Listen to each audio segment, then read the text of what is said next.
Hey, this is Michael Janda. I'm here with Lubos Volkov. He's in the Czech Republic. We are going to talk about how to build your business using social media marketing if you're a designer or creative professional.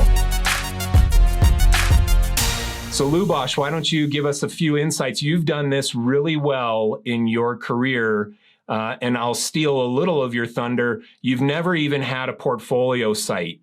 You've just built your whole business on social media marketing for your design capabilities. So tell us some of the secrets to your success.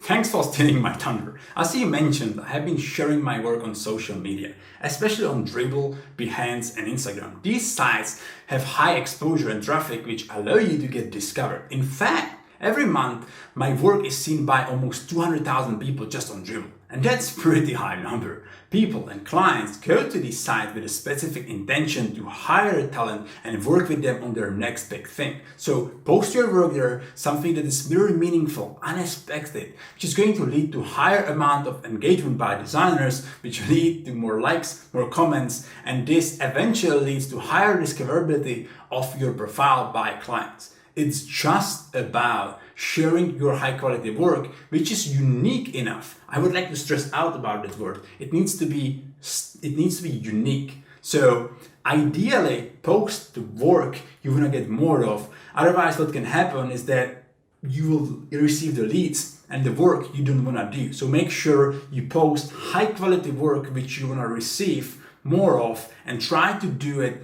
as often as possible. In these days, I actually suggest to create .com portfolios because the competition on Dribbble is pretty high and you need to have a place where you explain your process, where you showcase your case studies, etc. But still, post your work on Dribbble because it can be highly beneficial for you. That's awesome. And way to go, man, because that, with all the noise out there of people posting work, it's really impressive and speaks to the quality of work that you do, that you've been able to build your audience and build your business through those channels. I would give these couple pointers of advice for somebody who's looking to do that. The first one is pick one channel and go all in on it. If you try and start Behance, Dribbble, and Instagram all at the same time, you could easily get yourself overwhelmed. It's too much to post. It's too much to manage. Pick one and go for it. And any of them can be effective. I know people on Instagram that get work from Instagram marketing. I know people on Behance who get work from Behance marketing. And then you've just shared your story of Dribbble being a great catalyst for you. But pick one and go for it. Don't do three of them halfway. Do one of them all the way. That's a better approach. The next little pointer, I think I would say is don't be afraid to share it. I mean, people are reserved. They think, oh, it has to be perfect or I'm not going to post it.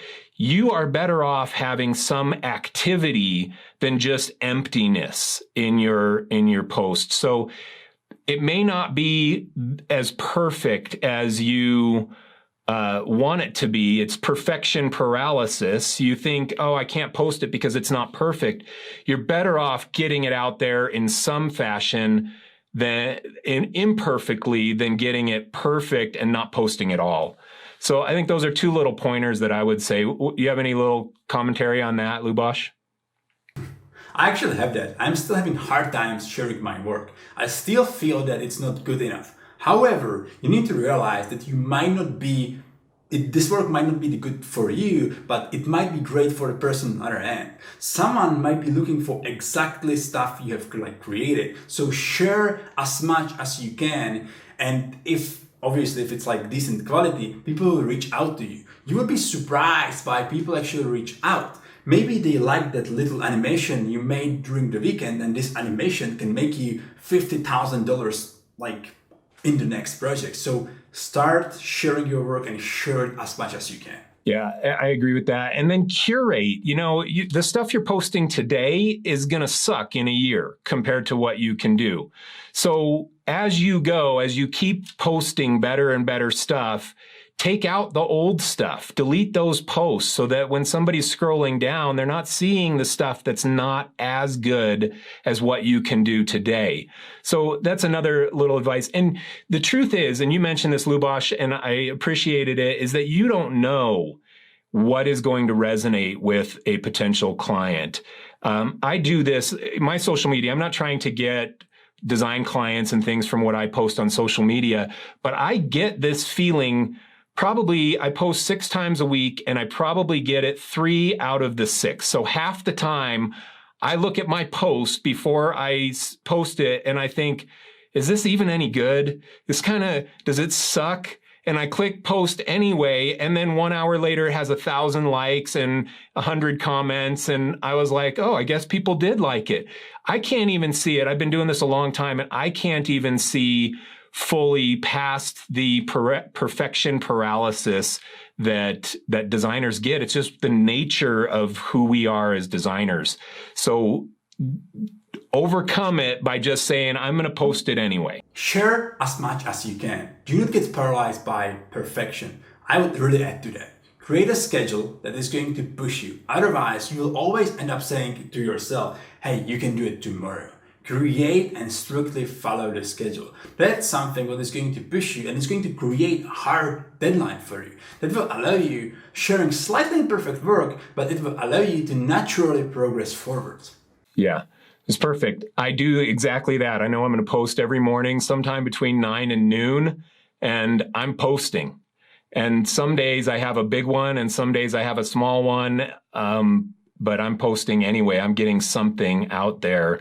And that consistency gets you noticed by the platform. So consistency on Dribbble gets you noticed by Dribbble. They're more apt to promote your post in a general feed. Same thing with Behance, same thing with Instagram.